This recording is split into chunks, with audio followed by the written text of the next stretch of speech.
Take one step into the sweeping vistas of Zero Dawn, and the wild and untamed land puts one in mind of a primordial and unspoiled Earth. It's a primitive world of small nomadic tribes and hunter-gatherer communities, where fire and bow are the pinnacle of technological advancement. But take one step further and fragments of the truth reveal themselves. This isn't some ancient world lost to time, but rather the future of a present facing extinction. It's the product of tragedy that consumed the Earth centuries prior. In this brave new world, humankind has fallen from its enlightened heights, has reverted to tribalism, and struggles for survival against the robotic remnants of a lost age. Welcome to the world of Horizon.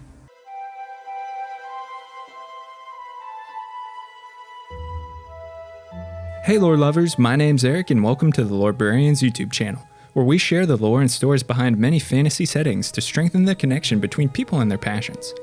With the release of Horizon Forbidden West mere weeks away, now is the perfect time to refresh those returning and introduce those new to the world of Zero Dawn.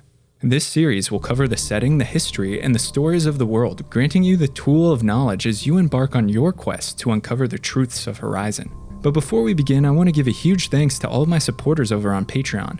The patronage means the world to me and helps the channel grow and improve.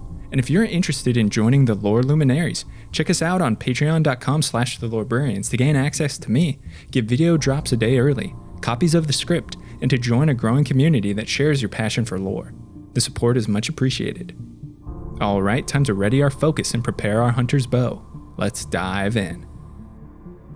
The world of Horizon is one of breathtaking beauty, where tribal clans and budding kingdoms seek to rebuild the foundation of human civilization. Although it seems an Earth trapped in the Stone Age, the events of Horizon take place 1,000 years from now, in the distant days of the 31st century. The arrogance of human advancement brought mankind to its knees in the mid-21st century, when climate change, environmental erosion, and geopolitical upheaval threatened to destroy civilization. Great progress in artificial technology and robotics was made to bring the Earth back from the brink. But just as hope emerged from this abyss, a glitch in the systems of the most widespread robotic arsenal and communications apparatus, led by Faro Automated Solutions and founder Ted Faro, broke the robots free of human control. This Faro Plague, as it would be named, led a swarm of machines under the control of advanced AI and unyielding programming to turn on the natural world, bringing forth an apocalypse and the extinction of nearly all life on Earth. But this is a topic we'll cover at length in the next video in the series. Everywhere one looks, ghosts of the past linger in the ancient ruins of the old ones, remnants of that long-forgotten age. Access to many of these ruins are prohibited by the tribes of Horizon for fear of curse or condemnation. The enigmatic old ones influence culture and religion, and their secrets are sought by a select few who wish to unlock knowledge of the past. A testament of the Old One's advancement is on display in the lingering robots that roam like wild beasts as they till the lands or take to the skies. It's in this juxtaposed world of new and old, of advanced and primitive, of crippling failure and the hope of a new dawn, that a young hunter of the Nora tribe named Aloy, the protagonist and playable character of Horizon Zero Dawn, finds herself. The known world of the future encompasses present-day Yellowstone National Park, and the surrounding areas of Nevada, Utah, Colorado, and Wyoming. These names have since faded from memory and are replaced by the locations found in Zero Dawn.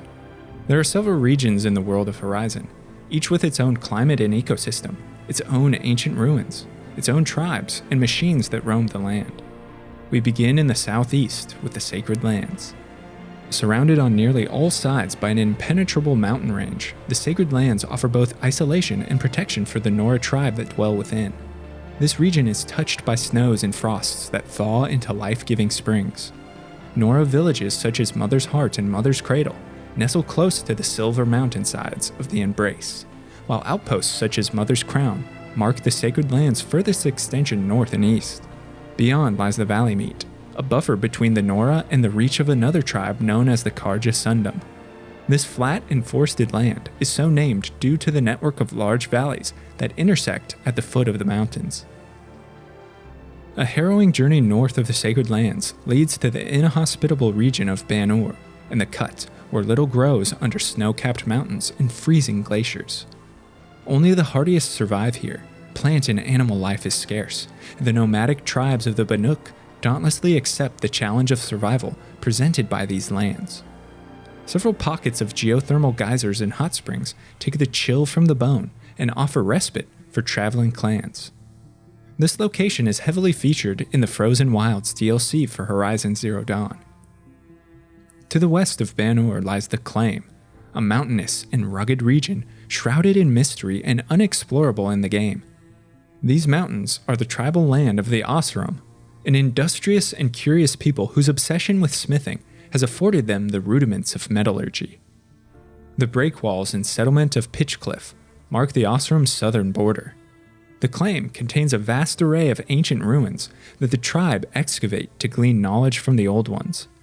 Many of the region's alpine forests have been cut down and thrown into the forges to make way for Oseram progress. The sun-baked plains and arid mesas of the central and western world stand in stark contrast to the frigid tundra of Ban-Ur. The center of the world map is dominated by large expanses of dry desert, all under the rule of the Karja Sundom.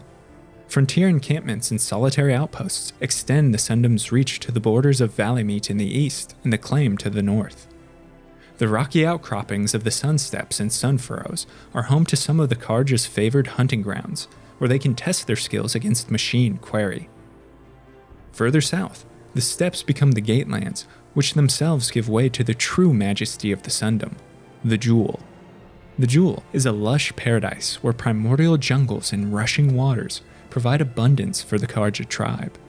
The Sundom's capital city of Meridian stands in glory above the treetops, and several rare lines of machines can be found within the hunting grounds of the Jewel and the Rain Gathers. Lake Daybrink and the coastal town of Bright Market mark the western borders of the Jewel.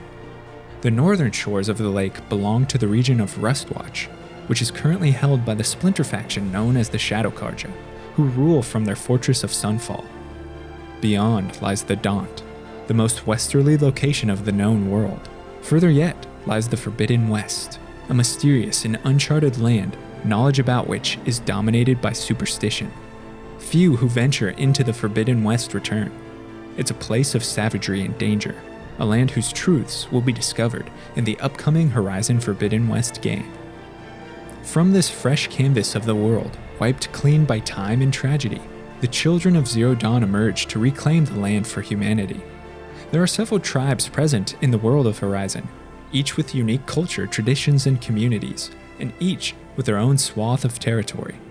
And we'll begin with the Nora.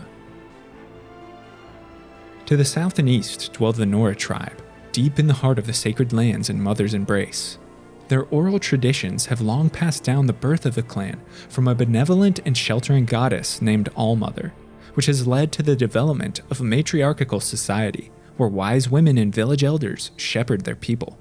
The Nora are isolationist, staying mostly within the confines of the sacred lands, and are devoted to living peaceful lives in harmony with nature, taking only what they require from the land to sustain themselves. They view machines with deep reservation, believing them responsible for destroying the old ones and for mounting an attack, led by their father, the Metal Devil, against Allmother. Nora are equally wary of other tribes, whom they see as descendants of the old ones, easily seduced by artifice and corrupted against the ways of the natural world. Few Nora walk the paths beyond the sacred lands. Those that do must have the Seeker's blessing of the matriarchs. Aloy is a member of the Nora tribes, and her upbringing within these lands shapes her character and greater worldview. The Banuk tribes thrive within the frigid mountain ranges of the Cut north of the sacred lands. The lands of Ban-Ur are harsh and unforgiving, and the Banuk are equally so. Chiseled from the ice of their environs, where mere existence is an accomplishment, the Banuk are nomadic tribes that value survival and tenacity above all else. They see every obstacle as a new challenge to overcome in their pursuit of worthiness and renown.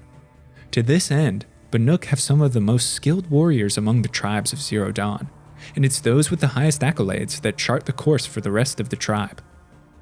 Bolstering the ranks of warriors are the shamans of the Banuk, who act as herbalists and scryers.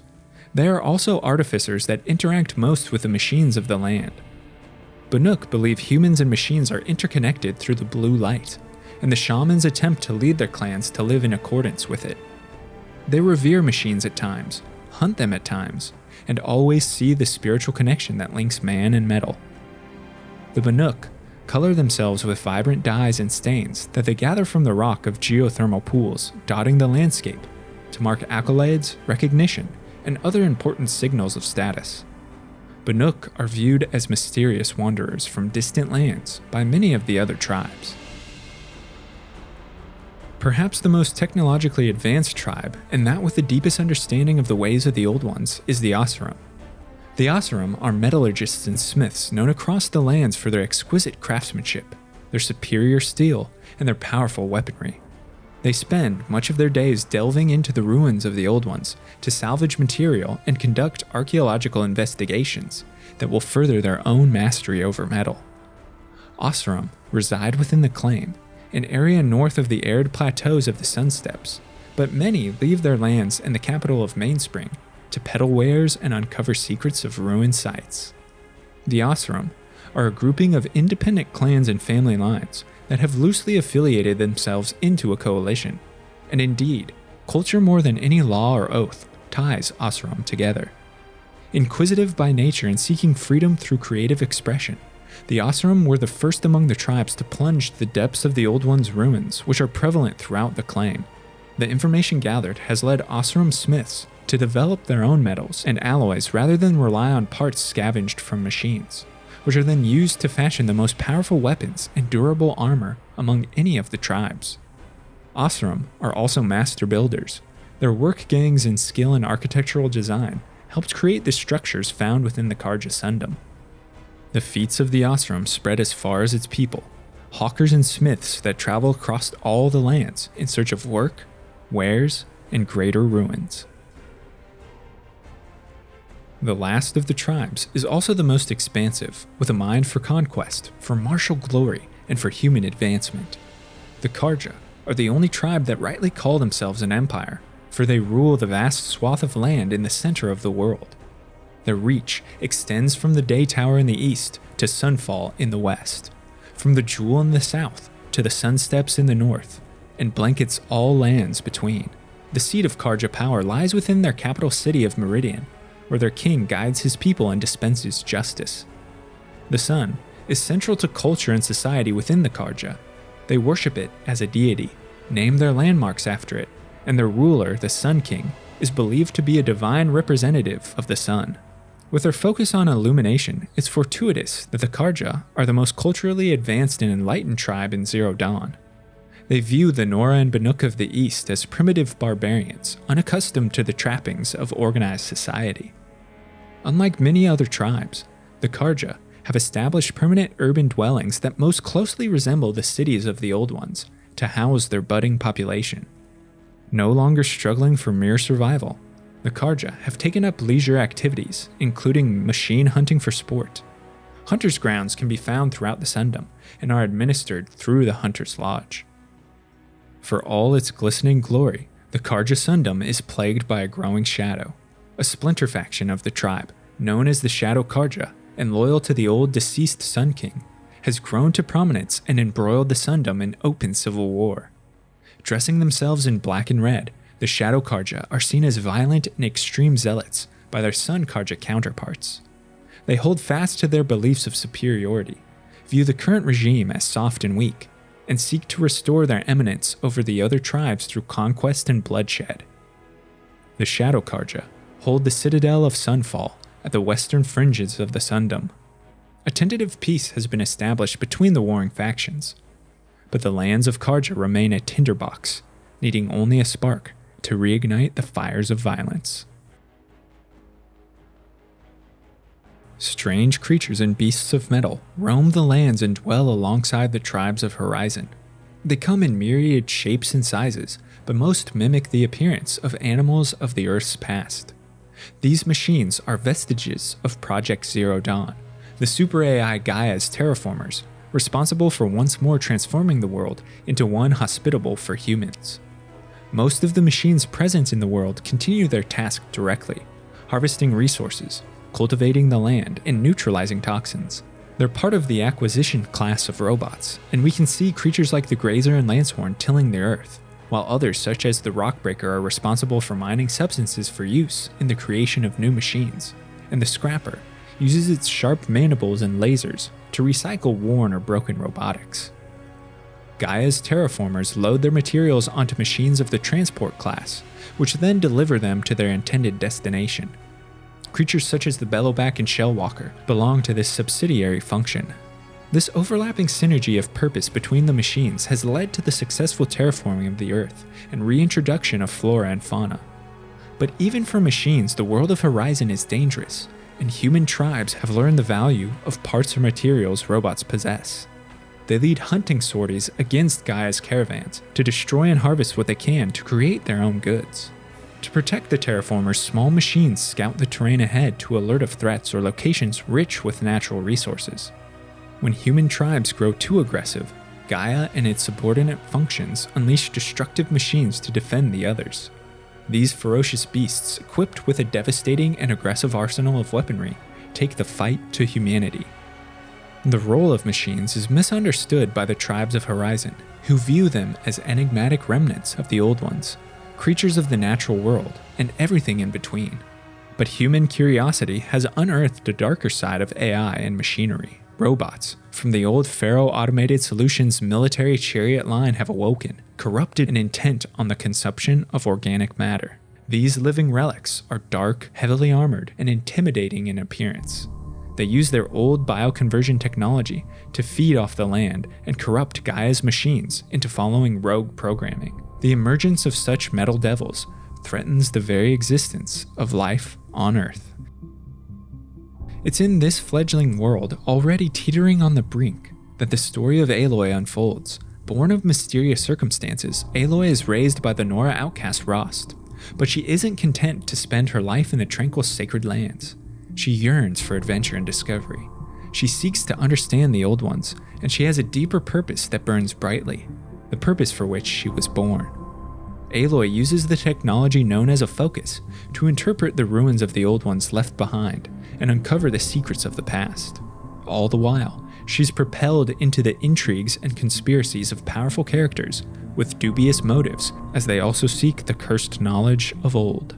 She must do her best to protect the world and prevent it from falling once more to the relentless advance of artificial destruction. The world of Horizon is one filled with untold beauty and bright promise, where nascent humanity takes its first unsteady steps to reclaim the wonders of the earth. The echoes of mankind's hubris linger in the rubble-filled ruins of the old ones, shackles that bind Aloy and the tribes to the mistakes of the past. But these chains weaken as a second chance and hope for a better world rises just beyond the horizon. Thank you so much for watching and listening to this video on the world of Horizon Zero Dawn. Stay tuned for the next video in the series, in which we'll explore the history of Horizon and uncover the truth of Project Zero Dawn. But now I want to hear from you.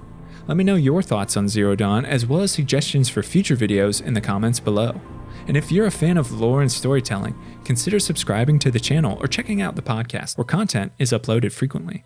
Again, a huge shout out to all of my Patreon supporters who make all of this possible. I couldn't do it without their spectacular patronage. If you're interested in becoming a lore luminary for access to me, scripts, a great community, and early video drops, check out the link below or head to patreon.com/thelorebrarians to learn more. Special thanks to script editor Kenan Orhan.